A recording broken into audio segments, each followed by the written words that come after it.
The law should always take into account someone's popularity. I think that's. I mean, what's happened to our country? It's as though you can't even commit financial fraud anymore.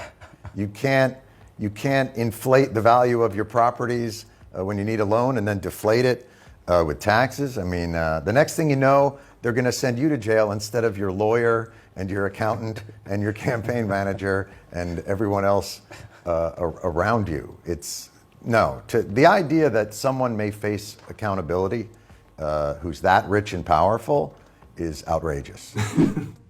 This is why Jon Stewart is one of the greats. I'm glad he's back. The reason why Donald Trump became popular in the first place, and the reason why these populist movements, is that the citizenry have become fed up with the lack of accountability for those in power. We have no accountability in our financial systems. We have no accountability for the bankers. I mean, our Congress trades stocks with information they get making laws, and they do it to great success.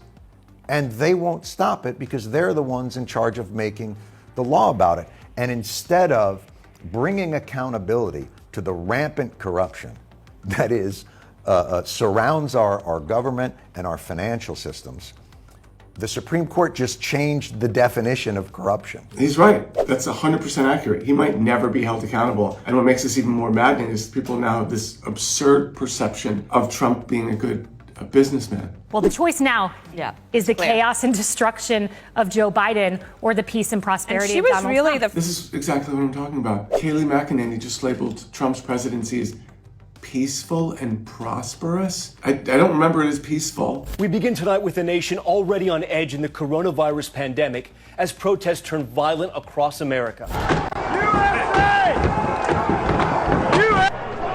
We saw our third trading halt in just 6 sessions right at the open, a 15-minute halt with the S&P down 7%. And we're coming on the air with breaking news, the first public remarks from President Trump following the U.S. military strike that killed Iran's top general. And going back to the notion that he's a good businessman. Would a good businessman be like a lapdog of Russian billionaires? Russian oligarchs bought huge portions of Trump properties, okay?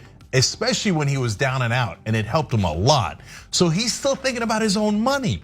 So one of our members wrote in, like, wait, how, if the Russian ruble is not worth anything anymore, which currently that's the state of affairs, how's Trump gonna get paid on some of those properties? So Trump is probably worried about his own finances. You think that guy's strong? He's pathetically weak, and he's at his weakest when talking about Russia and Putin. That's where he betrays himself, and you know he's not an alpha. The minute he's scared, you know, whether it was the podium, when somebody, he thought somebody was gonna rush the stage, and he's like, ah! No, it's not. And the eagle in his office. Or protesters outside of the White House. Oh, and he goes and hides in a bunker. Right, bunker boy. And when it comes to Putin, like this, right? No, but he's a strong man. Everyone knows this. Come on, guys. I mean, but the thing is that this is where I get so frustrated at the Democrats, because they don't fight back effectively. So a lot of Democrats and independents still think that Trump is strong. What have you done? You've had 6 years to prove, and you have all the evidence in the world that the man is a weakling. An insecure, thin-skinned weakling. So at best, his business success is questionable, pointing to bankruptcies, legal issues, skepticism about the true extent of his wealth, but people still view him as a business genius. I went through this with Michael Cohen, was his lawyer, and was saying like, no, he actually is worth $1 billion.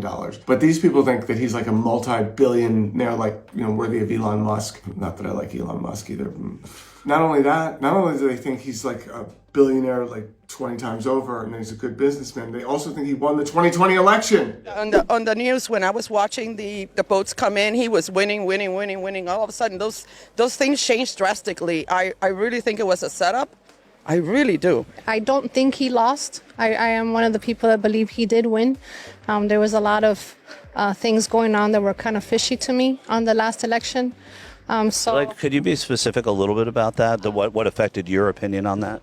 Well, I saw a lot of things on social media. People harvesting ballots, voting multiple times, a list of rosters of people that were deceased still on the roster voting. A lot of stuff came out on that was not on the media, but was a lot circling a lot of the 2,000 Mules that show.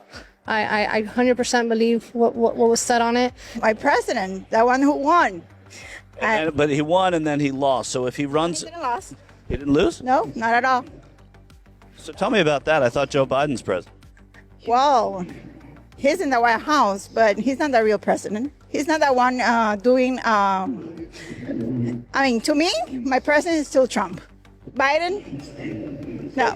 But he's the one who commands the military and makes the decisions and the foreign policy. So There's a lot of people behind him that is doing the decision for him. That man is a sleepy one. He's not commanding at all. where did you hear that? Like, how do you know that?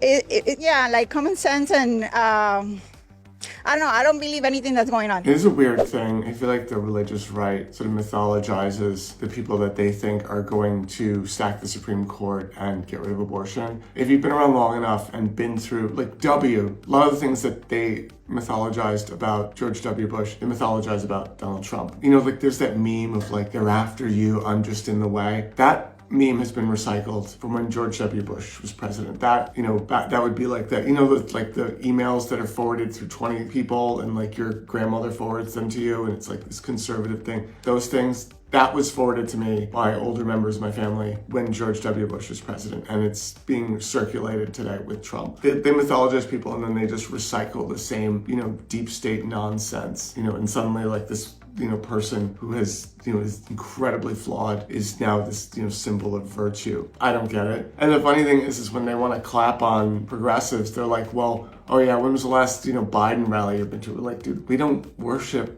our leaders like this. I mean, we could maybe, but we're like, we don't like Biden. Like, what are you talking about? We like him when he deserves it, and you like him for a day when he, you know, cancels student loan debt or something. Not just, you know, blindly all the time. So, oh boy.